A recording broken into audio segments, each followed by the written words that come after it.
इतना सब डाइजेस्ट कैसे हो जाता है उन्हें? अरे तुम मेरी माँ से इतनी नफरत कैसे कर सकती हो?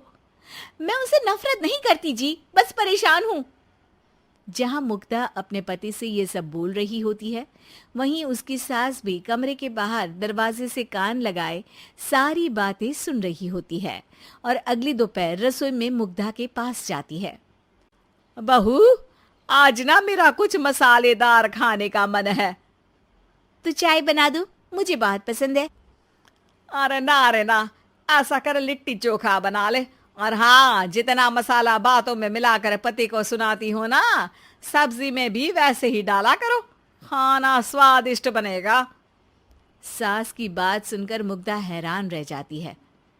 मतलब अब पूरा समय मुझ पर हुक्म चलाने के साथ बंद कमरे में हुई पति पत्नी की बीच की बातें भी सुनती है? अरे बात जब मेरी थी तो सुनने में क्या दिक्कत है? ये कहकर सास वहां से चली जाती है। अरे अब तो हद पार हो गई, इस तरह से तो ये मेरा जीना मुश्किल कर देंगी। मुग्धा सास की हरकतों से परेशान उसका हल सोचने लगती है और इसी तरह कुछ दिन बीत जाते हैं, जिसमें सास का जन्मदिन आता है। मुग्धा बहुत खुशी के साथ अपनी सास को एंड्रॉयड मोबाइल गिफ्ट करती है। मम्मी, आपको सबसे बात करने के लिए बहुत दिक्कत होती है ना? कभी सचिन तो कभी मुझे बोलना पड़ता है, पर इस मोबाइल से आपको कोई दिक्कत नहीं होगी। एक जगह बैठे बैठे बहुत कुछ कर सकती हैं अब आप। मोबाइल देख सासू माँ खुश हो जाती है, पर उसे इस्तेमाल करना तो आता नहीं, इसलिए साइड में रख देती है। जिसे देख मुग्धा घर का सारा काम छोड़ मोबाइल सेट कर सास को इस्तेमाल करना सिखाने लगती है, जिसके बाद अब सास पूरा समय मोबाइल में ही लगी रहती है। हाय, जब से मम्मी को मोबाइल मिला है मेरी लाइफ में कितनी शांति आई है। अच्छा है, इसी तरह बिजी रहे तो मैं भी सुकून की जिंदगी जी पाऊंगी। अब मुग्धा जब मन करे काम करना, जैसा चाहे वैसा खाना बनाकर खाना, पूरा समय रिलैक्स और खुश रहने लगती है। क्या बात है, आजकल तुम बहुत चहक रही हो। अरे मम्मी जी से छुटकारा जो मिला है, अब ना फरमाइशें ना छुप छुप कर बातें सुनना। अच्छा, तो मोबाइल गिफ्ट करने की ये स्कीम थी। इसी तरह दिन बीतते हैं और अब मोबाइल पर लगी सास फरमाइशों की जगह सवालों के लिए बहू को आवाजें लगाना शुरू कर देती है।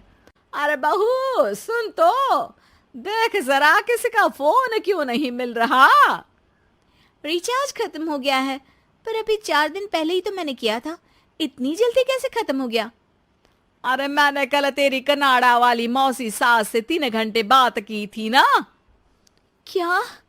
इतना महंगा तो मोबाइल भी नहीं आया जितना महंगा इसका रिचार्ज पड़ रहा है।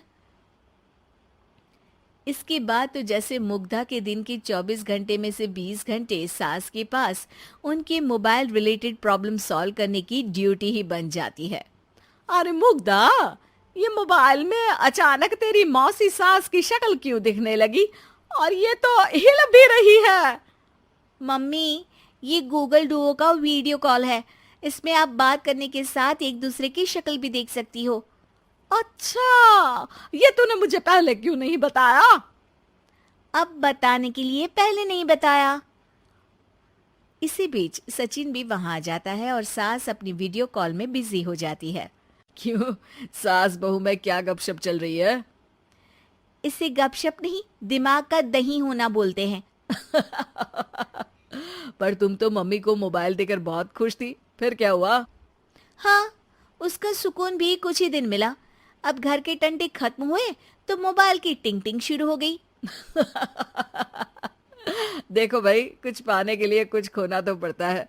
आखिर तुमने मोबाइल अपने फायदे के लिए ही तो दिया है, तो फिर सवालों के जवाब भी देने पड़ेंगे, क्योंकि जब तक उनके हाथ में ये फुंथरू रहेगा तुम्हारी लाइफ में प्राइवेसी और सुकून रहेंगे।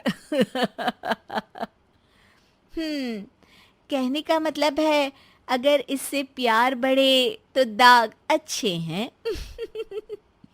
अरे मुझे पहले दिन से ही पता है मोबाइल किस मकसद से दिया गया है, भूलो मत, इससे पहले मैं बातें ही सुनती थी। सास की ये बात सुनकर मुग्धा शॉक में और सचिन हंसता रह जाता है।